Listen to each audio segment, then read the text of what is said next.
আমি সেই মেয়ে।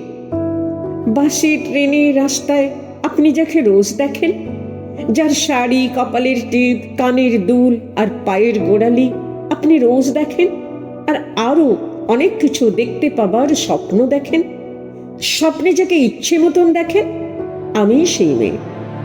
বিহারের প্রত্যন্ত গ্রামে দিনের আলোয় যার ছায়া মারানো আপনার ধর্মে নিষিদ্ধ, আর রাতের গভীরে যাকে বস্তি থেকে তুলে আনতে পাইক বরকন্দাজ পাঠান আপনি, আর সুসজ্জিত বিছানায় যার জন্য অপেক্ষায় অধীন হয় আপনার রাজকীয় লাম্পট্য, আমি সেই মেয়ে। আমি সেই মেয়ে আসামের চা বাগানে ঝুপড়ি কামিন বস্তি থেকে যাকে আপনি নিয়ে যেতে চান সাহেবী বাংলোয় মধ্যরাতে, ফায়ার প্লেসে ঝলসে ওঠা আলোয় মোদির চোখে দেখতে চান যার অনাবৃত শরীর, আমি সেই মেয়ে। রাজস্থানের শুকনো উঠোন থেকে পিপাসার জল আনতে যাকে আপনি পাঠিয়ে দেন 10 মাইল দূরে সরকারি দাঁড়ায়, আর 20 মাইল হেঁটে ক্লান্ত বিধ্বস্ত যে রমণী ঘোড়া কাঁধে ঘরে ফিরলেই যাকে বসিয়ে দেন চুলায় আগুনের সামনে আপনার রুটি বানাতে, আমি সেই মেয়ে।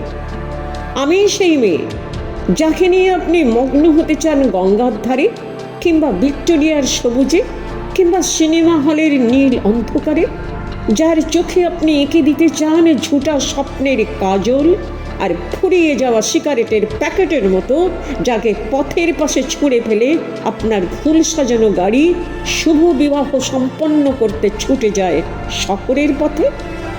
কোণে দেখা আলোর গথুলিতে একা দাঁড়িয়ে থাকা, আমি সেই মেয়ে। আমি সেই মেয়ে।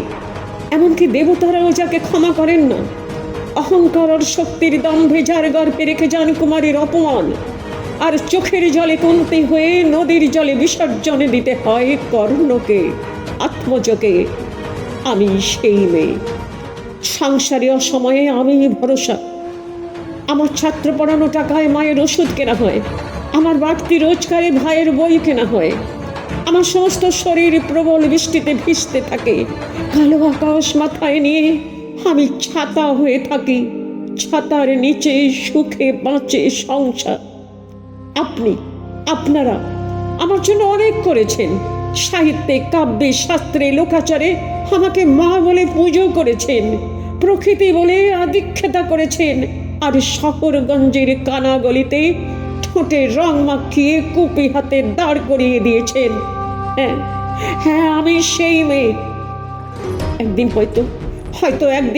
হয়তো অন্য কোনো একদিন আমার সমস্ত মিথ্যে প্রসাদ ছুঁড়ে ফেলে দিয়ে আমি হয়ে উঠব সেই অসামান্য।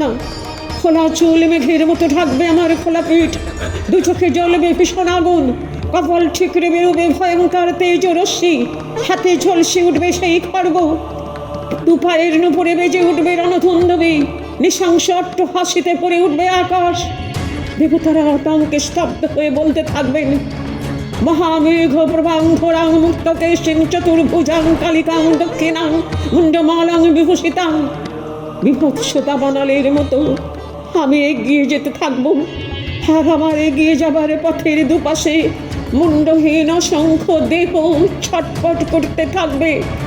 সভ্যতার দেহ, প্রগতির দেহ, উন্নতির দেহ, সমাজের দেহ।